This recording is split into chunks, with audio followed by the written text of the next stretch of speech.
Bonjour, je m'appelle Philippe Ribière, je suis grimpeur professionnel depuis 25 ans. J'ai la particularité d'avoir incité et influencé les fédérations internationales pour la création d'une catégorie handi sur les compétitions nationales et internationales.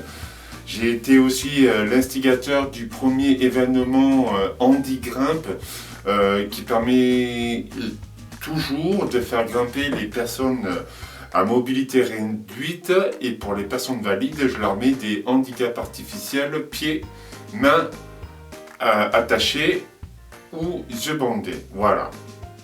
J'ai été aussi le premier médaillé au championnat du monde de paraclimbing en 2011 à Arco en Italie. J'ai accepté ce parrainage du salon Amour et Handicap parce qu'il me semble assez essentiel et naturel qu'une personne comme moi puisse s'exprimer sur un salon. En termes de médiatique publique, c'est un grand honneur pour moi de représenter bizarrement l'amour et le handicap, sachant un petit peu l'historique qui me concerne par rapport entre l'amour de mon handicap et l'amour des autres et l'amour dans sa globalité. Et si je peux aider certaines personnes qui se sentent pas forcément bien dans leur corps, ne pas penser que l'amour est une chose faite juste pour les personnes valides. Et déjà, l'amour c'est pas un cadeau, c'est pas un trophée, c'est pas un Kinder surprise.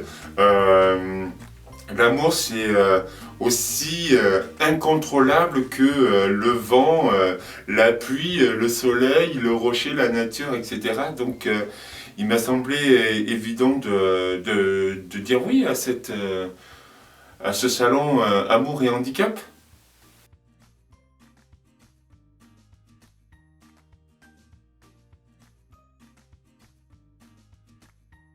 Effectivement, dans mon livre Faire bloc, je mets en avant ma vie sentimentale parce que elle n'est pas, y a pas de tabou, il y a pas de, ça peut être très impudique et très intimiste, mais en même temps, c'est un peu comme je dis dans mes conférences, je peux pas expliquer comme ça de but en blanc que je suis devenu un grimpeur professionnel par l'opération du Saint-Esprit. Il a fallu des choses avant, il a fallu surtout accepter qui j'étais, qui je suis, parce que je ne suis pas encore mort, que ma différence physique, je l'ai transformée en un atout, que ce soit dans le cinéma, l'image, faire des conférences, être sollicité pour être parrain.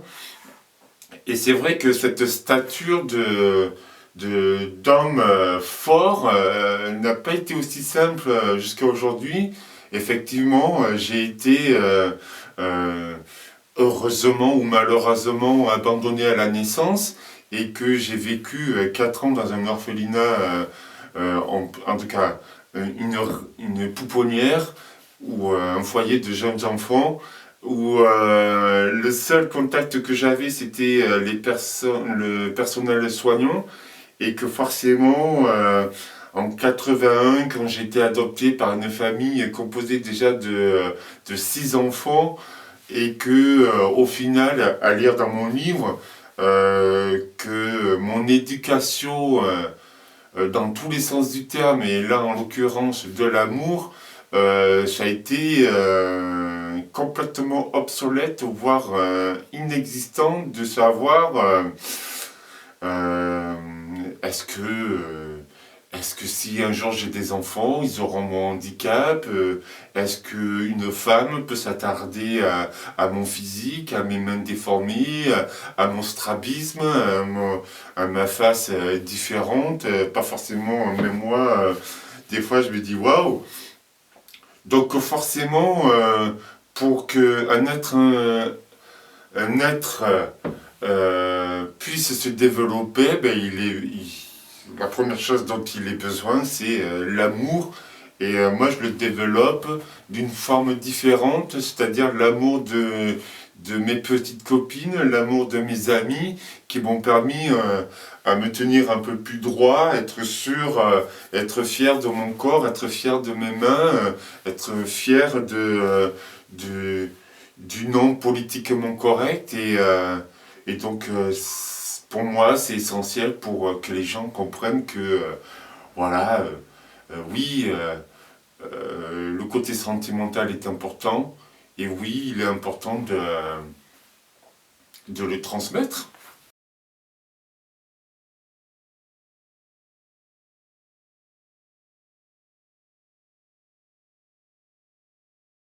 À titre perso, j'ai jamais été aiguillé par une personne professionnelle pour l'éducation sexuelle. Je pense que la télévision et de ces films qui en sort, on va parler des films à caractère pornographique. Ça, tout le monde peut y avoir accès. Au cours de biologie à la sixième, entre la fleur et l'abeille, euh, j'entends que pour des pathologies lourdes, effectivement, accompagner une personne en situation délicate du handicap, ouais, c'est sûr que, euh, par exemple,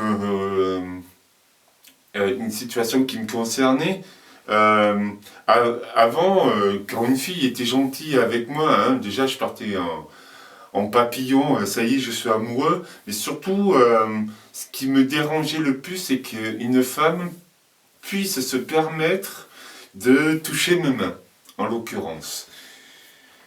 Eh ben, ça n'a pas été chose facile parce que j'étais pas en accord avec mes mains et du coup j'ai pris ça comme une agression. Et jusqu'au jour où j'ai senti que c'était de la douceur.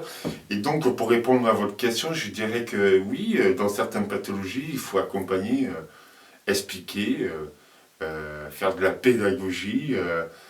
Vous me direz, il n'y a pas que dans le problème du handicap hein, qu'il faudrait faire un petit peu des accompagnements des adolescents, des adultes qui ne comprennent pas qu'on ne fait pas des choses avec des enfants, qu'il y a des pratiques qui se font pas, et je peux comprendre que encadrer une personne à mobilité réduite, c'est pas un jouet, et il faut faire attention avec, et ouais, il faut accompagner, ouais.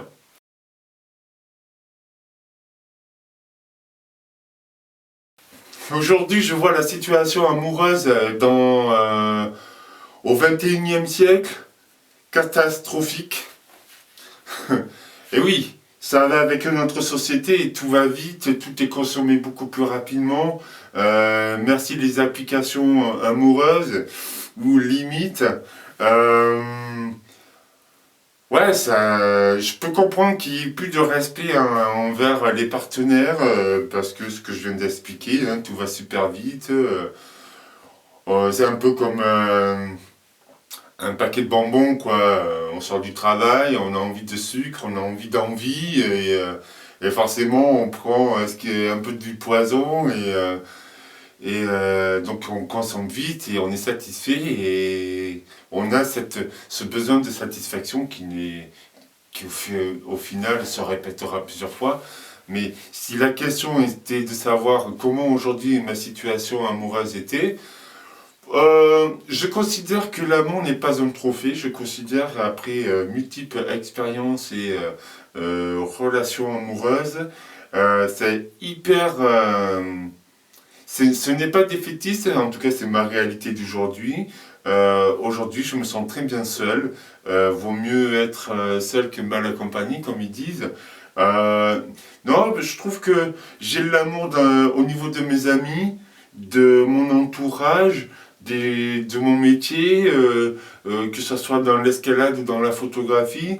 Et, euh, et je ne suis pas là à attendre avec ma montre de savoir quand est-ce que je recevrai le colis amour. Si jamais il devait arriver, je pense que ça serait bien flippant de savoir tout à l'avance. Et c'est ça la magie de l'amour, c'est qu'on ne s'attend à rien. On peut tomber amoureux de son extrême, on peut tomber amoureux euh, euh, de son âme sœur, si on peut appeler ça comme ça. La situation amoureuse en 2021, presque, catastrophique.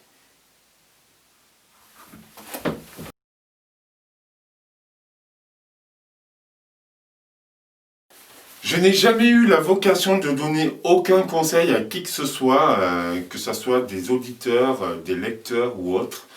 J'estime qu'on est chacun capable de prendre nos propres responsabilités, mais il n'empêche que si je pouvais donner un conseil, je dirais arrêtez de regarder autour de vous. J'ai fait une conférence en 2013 pour un TED et pour expliquer que le jour où nous aurons la perfection ultime, qui sommes-nous pour être jugé quelqu'un de parfait, d'imparfait, beau, pas beau, etc. Donc je pense qu'il faut d'abord s'aimer soi-même pour pouvoir accéder aux autres. C'est une phrase cliché mais qui vaut ce qu'elle vaut. Et ne pas croire que l'amour nous tombe du ciel, quoique. Mais en tout cas, chercher l'amour comme on cherche le trésor de Christophe Colomb ou de la caverne d'Ali Baba. L'amour, c'est pas un trophée, c'est pas une garantie d'être du bonheur. Par contre, il y contribue. Alors, je vous donne rendez-vous en octobre 2021 pour le salon Amour et Handicap qui se déroulera à Hyères, dans le sud de la France.